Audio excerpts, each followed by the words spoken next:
喂，大家好啊！歡迎又嚟到雜果工作室嘅時間，好耐冇拍片同大家做節目啦。咁今日呢，大家睇title都知㗎啦，咁樣就港漫動力第5屆啊。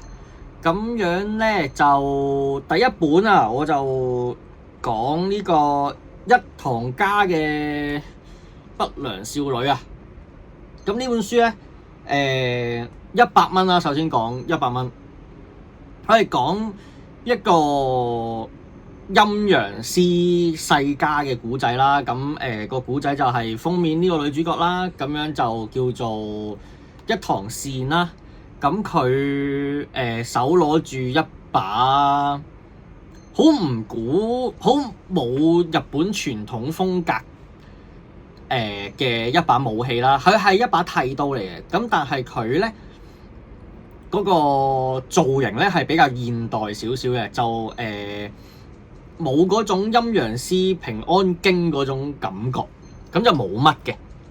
佢係一個類似現代啲嘅軍武嘅嗰啲軍刀咁樣嘅一個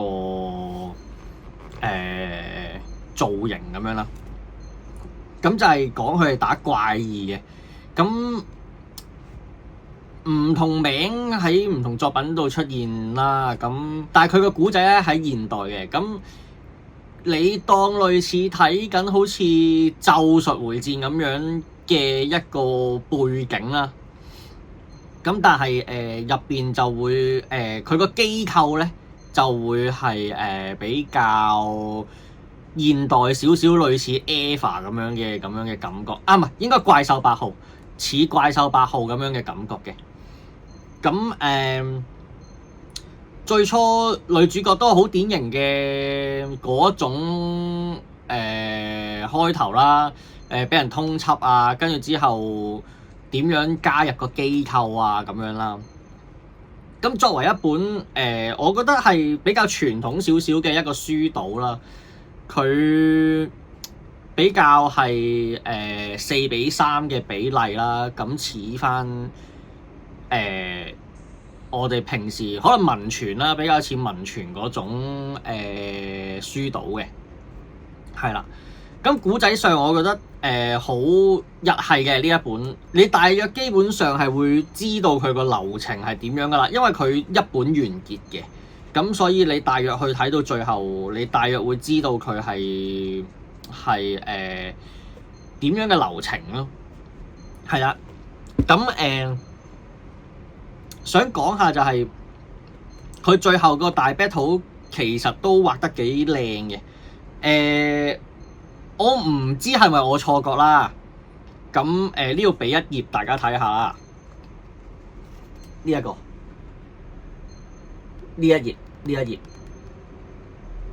會覺得有啲似曾相識嘅感覺。我自己睇到呢一頁嘅時候，我覺得有一種 FCP 嘅分鏡嘅感覺。咁我唔知係咪我錯覺啦。咁但係咧，喺我睇晒之後咧，我發現咗一樣嘢嘅，睇唔睇到啊？係真係有 FCP 個名嘅，佢係做顧問嘅今次。咁因為呢個係港漫動力嘅 project 啦，咁會有之前嘅作者嘅做顧問編輯係好正常嘅。咁但係呢一本嘅正式編輯係肥佬啦，咁都唔會話有啲咩特別嘅大問題啦。咁我覺得係都值得推薦嘅呢一本書。咁作者Yuzuriha，我唔知中文係咪就咁讀個葉字啊？係啊，咁葉庭戶啦，咁舊名就叫風滾草啦。根據新年同我講，係啦，亦都根據 Google 得出嚟嘅搜尋結果啦。咁佢係一個喺少年 Jump 同埋攞個獎連載過嘅一位作家嚟嘅。咁我都係冒住呢個銜頭去買呢本書嘅。同埋因為新年就企呢本書嘅檔啦，咁基本上我係冇揭過亦都冇揾過任何資料，我喺會場都冇睇試讀嘅，我行埋去就俾錢㗎啦。係啦，咁講下書入邊啦。其實我唔，因為我冇睇過葉庭戶之前嘅書啊。咁我唔知道佢嘅作畫風格係咪會偏向簡單。我係咪應該要用簡單去形容？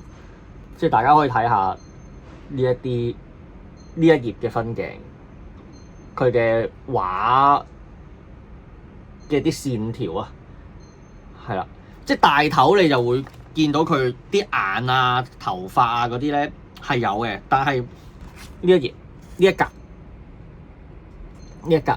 你會見到個人咧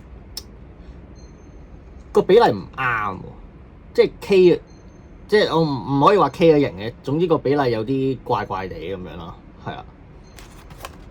咁但係咧，佢有啲分鏡係我覺得係我自己幾中意嘅，即係有啲表達，譬如去到最後嘅呢兩格，最低呢兩格，係啦。咁我係中意呢啲表達，但係我唔知佢係咪本身佢嘅風格係偏向簡單啦，同埋我唔清楚係咪好趕啊個期，好多一點點啊，即係佢應該係用咗好多網點嘅方式去打陰影。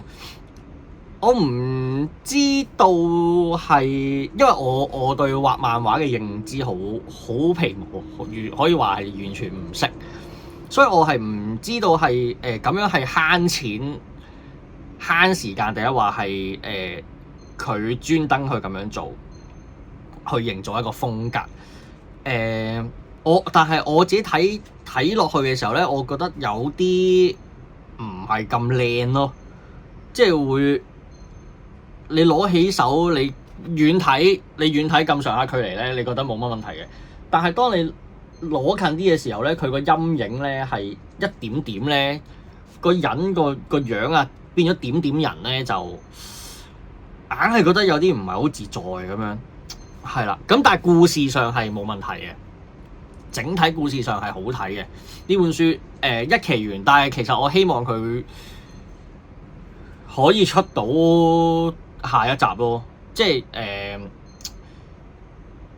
你可以寫，因為佢啱啱入隊嘅，咁其實你可以寫下一個短篇故事，即係單元故事啦，又係咁樣寫翻一本，好睇嘅，我覺得係啱我自己嘅口味啦，都推介大家去睇翻呢一本嘅。咁格子我估應該有啩，應該我唔知道有冇賣得晒啊動漫節。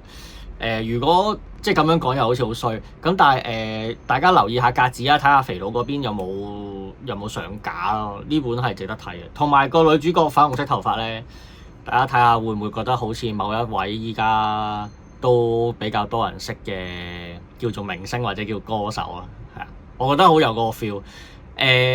其實本身佢好似係有個 cosplayer cos 咗佢，跟住影咗張相嘅。其實反而我覺得個 cosplayer 唔係好似，反而你要揾翻 Cindy cos 嘅話，應該會似啲。根本 Cindy 嚟嘅呢個。好啊，咁就呢一節節目嚟到呢一度，咁之後都會繼續出港漫動力5嘅書嘅。咁不過我買得好少啫，我買咗幾本嘅。咁之後節目再同大家見面，拜拜。